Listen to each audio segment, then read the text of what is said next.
Therapy perspectives in treating depression.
The ancient Greeks thought depression was the result of an imbalance in the blood, phlegm, yellow and black bile, and early Christianity thought it was the result of the devil and God's anger for humans' early sufferings. A German psychiatrist, Emil Kraepelin, believed biological pathways were responsible for mental illness, and Sigmund Freud believed all mental illness resulted from emotional issues. Depression is a normal emotional response, and 15% of people in developed countries experience some form of depression in their lifetime. Depression generally results in momentary sadness and rarely results in a person's life being significantly altered in a negative way. Depression can occur following trauma, bereavement, or abuse, or may have roots in underlying biological conditions. Diagnosing depression is difficult because depressive symptoms are often present in other psychological and physical illnesses. DSM defines depression based on symptoms causing a person to be unable to adequately function in their everyday living. The criteria for diagnosis involves the person experiencing at least 5 symptoms which are present almost every day for 2 consecutive weeks. Symptoms include depressed mood, anhedonia, which is the reduced capacity to feel pleasure, feelings of worthlessness or guilt, suicidal thoughts, suicidal plans, or suicidal attempts, fatigue or loss of energy, abnormal sleep patterns, abnormal weight gain or weight loss, inability to think or concentrate, and catatonic or agitation behaviors. And more recently in the 20th century, renewed interest in the biological causes for depression is evident in the common medical treatment for depression with prescription drugs called SSRIs. The first therapy treatment we'll talk about is psychoanalysis. Sigmund Freud is known as the father of psychoanalysis, and he believed that depression was the result of emotional issues. He believed people suppressed their memories and were unaware of unresolved childhood experiences which caused emotional problems resulting in illnesses such as depression or melancholy. Psychoanalysis approach focuses heavily on individuals exploring unconscious thoughts and feelings and bringing them into awareness.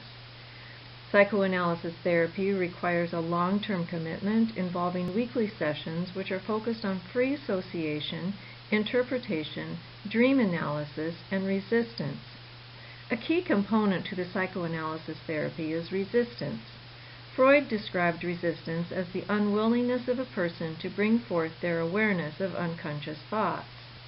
If this resistance is resulting in depression, the therapist is able to help the patient work through the emotional issues that have developed, and the theory is this will result in the end of the patient's depressive symptoms. In more recent years, there is a trend towards time-limited psychodynamic therapy, and it still focuses on unconscious processes and resistance, and it helps identify a specific interpersonal problem and sets goals in the beginning of treatment. Next, we'll discuss behavior therapy and cognitive behavior therapy.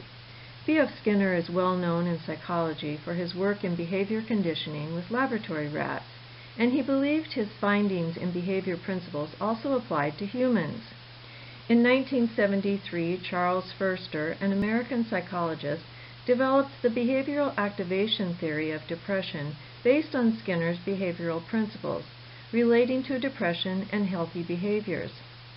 He hypothesized that the lack of positively reinforced behaviors are directly related to depression.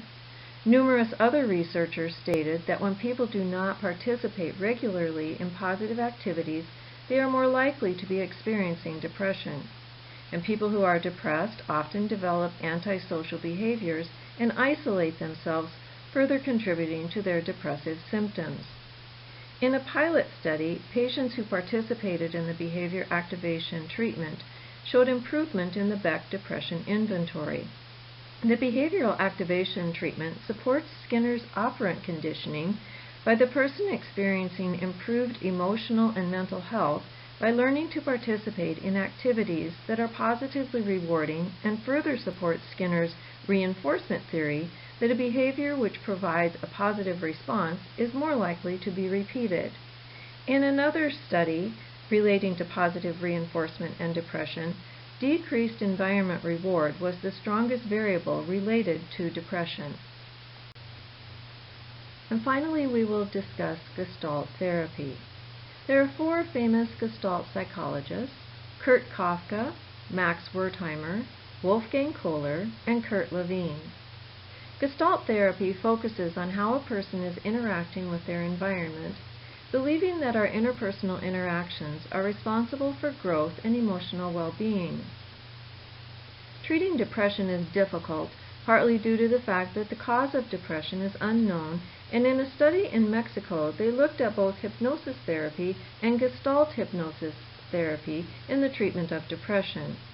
The APA defined hypnosis in 1993, and therapists use this definition to diagnose numerous psychiatric disorders, including depression, and the results are favorable for the treatment of depression.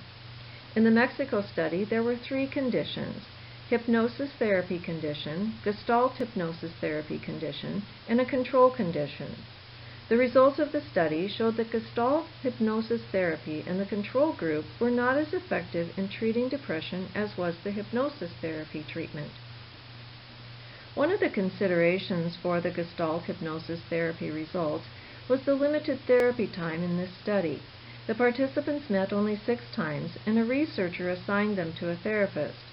Gestalt therapy is generally a longer treatment process and involves establishing a trusting relationship with the therapist. In another study conducted in the United Kingdom, researchers noted that therapy approaches such as Gestalt have limited research available to determine their effectiveness.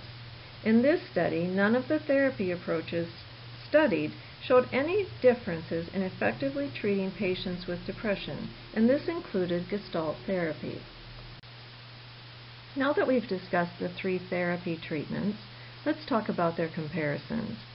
Psychoanalysis and Gestalt therapy both focus on subconscious and unconscious thoughts, and believe that unconscious thoughts lead to current problems, and believe it is important to bring those thoughts into awareness in order to attain resolution. Behavior therapy and cognitive behavior therapy focus on thoughts the client is aware of, and helping them to change their thought patterns, believing that behavior is driven by conscious thoughts rather than subconscious or unconscious thoughts. Gestalt therapy's focus is recognizing that prior experiences may play a role in the person's current situation. However, treatment places importance on what is going on in the person's life right now, and with less emphasis on their past experiences. Whereas psychoanalysis believes the subconscious or unconscious thoughts are causing unresolved issues and are responsible for the patient's depression. In behavior therapy and cognitive behavior therapy, the focus is on mindfulness, identifying faulty thinking, and how it leads to behaviors resulting in negative outcomes. It deals with the here and now. Regarding passive therapy and active therapy, psychoanalysis is more passive, as much of the time is spent exploring thoughts. In Gestalt therapy and behavior and cognitive behavior therapy, they are active. Gestalt therapists encourage clients to take responsibility for their current situation and personal choices and make the necessary changes to promote wholeness in their lives. In behavior and cognitive behavior therapy, the clients develop new skills and learn new ways of thinking and find more effective ways to cope with their problems. So how are these three therapy approaches used today?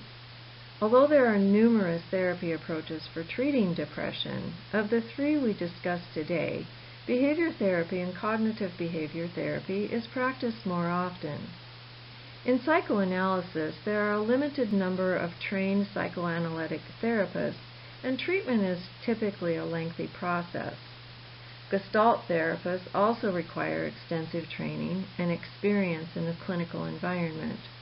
Gestalt therapy requires a long-term commitment between the client and the therapist as well. In cognitive behavior therapy and behavior therapy, it is generally accomplished in less time and requires less commitment between the client and the therapist. Although all three therapy approaches are shown effective in treating depression, behavior therapy and cognitive behavior therapy exhibits results sooner and the treatment time is shorter. Thank you.